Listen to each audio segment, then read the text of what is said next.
Welcome to Nexus Deep Dive. Today, we're dissecting a force that continues to reshape the global financial and geopolitical landscape, the phenomenon of Trump versus the world. This isn't merely a political slogan, it's a profound economic and strategic tension that influences everything from the allocation of immense wealth to the future of global supply chains and technological dominance. We'll explore how this dynamic is compelling nations and capital alike to adapt, to pivot, and often, to brace for impact. Our analysis begins, as it often does, with capital. The J.P. Morgan Private Bank's recent report offers a revealing glimpse into the minds of global single-family offices, managing an average wealth of $1.6 billion. What's striking is their paramount concern, geopolitics. A staggering 74% of non-U.S. families, and 57% of U.S. families, cited as a top 5 worry. This isn't just ambient anxiety, it's a direct reflection of an increasingly unpredictable global order, a significant component of which can be attributed to the disruptive, America First stance often associated with a Trump administration. Yet, paradoxically, these sophisticated investors aren't flocking to traditional hedges. Gold, often the quintessential safe haven in turbulent times, is largely shunned, with 72% not investing. Crypto, despite its recent surges to nearly $70,000, finds even less favor, with 89% having no exposure.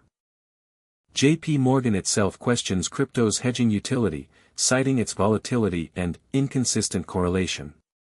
Instead, the wealthy are mostly sticking to large-cap equities, particularly the Magnificent Seven type stocks.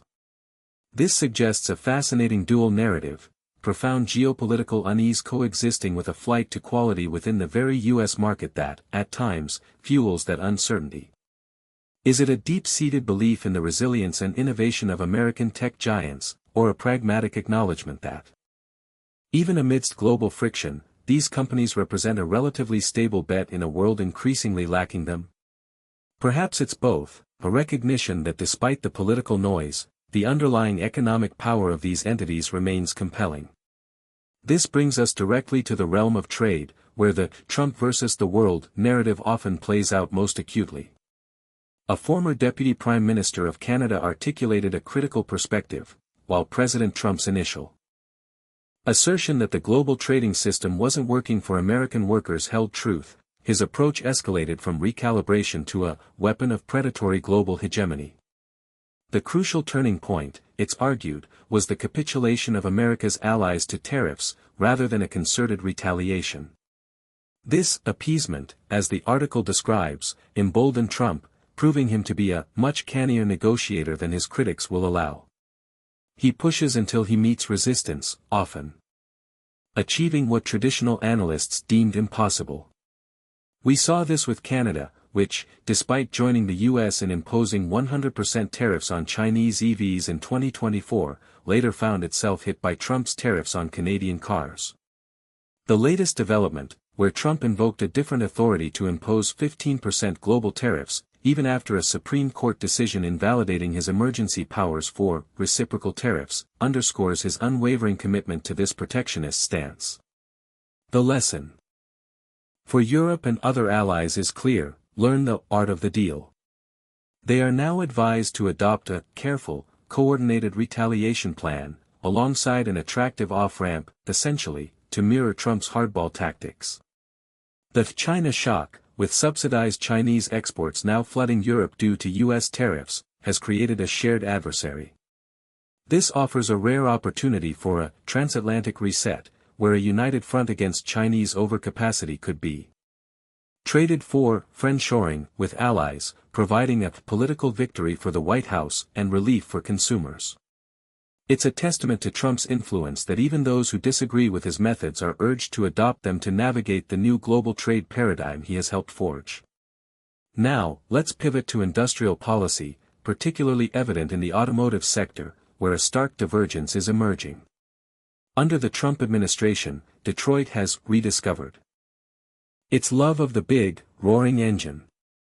By gutting climate regulations, the administration has freed U.S. automakers to sell as many gas-burning trucks and SUVs as they can. This has generated fat profits for companies like Ford and GM in the short term, with Ford predicting operating profits could grow by as much as 47% this year. The market, including Wall Street, is cheering this shift. However, this domestic policy runs directly counter to global trends. Everywhere else goes electric, as the article states, citing China's high-tech, low-cost EVs and continued global regulatory backing for electrification. The U.S. auto industry risks becoming a technology island, a horrific disaster, in the long term, according to experts like Mark Wakefield of AlixPartners. While American auto executives insist they are still investing in an electric future, actions speak louder. GM wrote off $7.6 billion from EV investments. And Ford converted an EV plant to make gas-fueled pickups. The reliance on a 100% U.S. tariff on Chinese EVs, while protecting domestic manufacturers, insulates them from the fierce global competition that is driving innovation elsewhere. This isn't just an economic decision, it's deeply entwined with a culture war within the U.S. regarding EVs. This represents a tangible, Trump versus the world, scenario, where national policy directly contradicts global technological and environmental trajectories, creating a short-term domestic boom but potentially jeopardizing long-term global competitiveness and technological leadership.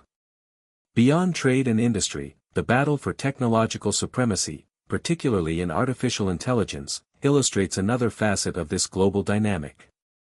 India, under Prime Minister Modi, is acutely aware of the potential for global tech concentration. Their recent AI summit, despite some logistical hiccups, served as a forceful demonstration of India's ambition to position itself as the leader of the global south in AI development. Modi explicitly advocates for a middle lane model, distinct from the corporate-led U.S. ecosystem and China's state-backed push. The unifying message from the summit was clear. Countries beyond the U.S. and China want more than just to be markets, they demand access to the best technologies, influence over regulation and the opportunity to share in the potential profits. UN Secretary-General Antonio Guterres reinforced this, stating, "The future of AI cannot be decided by a handful of countries or left to the whims of a few billionaires."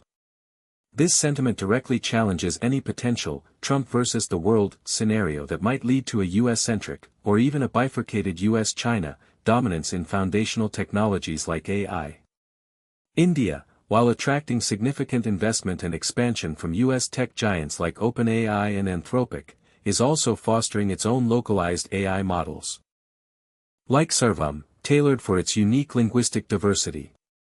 This strategic maneuver reflects a global desire for technological sovereignty, a resistance to becoming a data colony, which is amplified by an international climate where major powers may increasingly prioritize national interests above global cooperation. Finally, the reverberations of Trump versus the world are felt even in the most volatile corners of finance. The cryptocurrency market, for instance, exhibits a peculiar sensitivity. Bitcoin, having recently approached $70,000, saw its movements influenced by President Trump's defense of his economic record and the market's reaction to his proposed tariffs. A Supreme Court decision invalidating certain tariff powers initially caused a crypto plunge, only for it to rebound as Trump invoked another authority to impose tariffs. Yet, despite these market gyrations, and even as risk appetite returns to crypto, the wealthy families we discussed earlier remain largely unexposed. This highlights the double-edged sword of Trump's influence. His pronouncements can inject volatility, creating trading opportunities, but his broader geopolitical and regulatory unpredictability might also reinforce institutional reluctance for long-term commitment to such speculative assets as hedges. The crypto market, therefore, becomes another barometer of global financial sentiment grappling with the Trump factor. In essence, Trump versus the world is not a simple binary opposition. It's a complex interplay of forces. It's the geopolitical anxiety driving capital into specific, familiar U.S. assets, even as the global outlook becomes less certain. It's the recalibration of international trade relations, forcing allies to confront Chinese overcapacity and learn a new, more aggressive diplomatic language.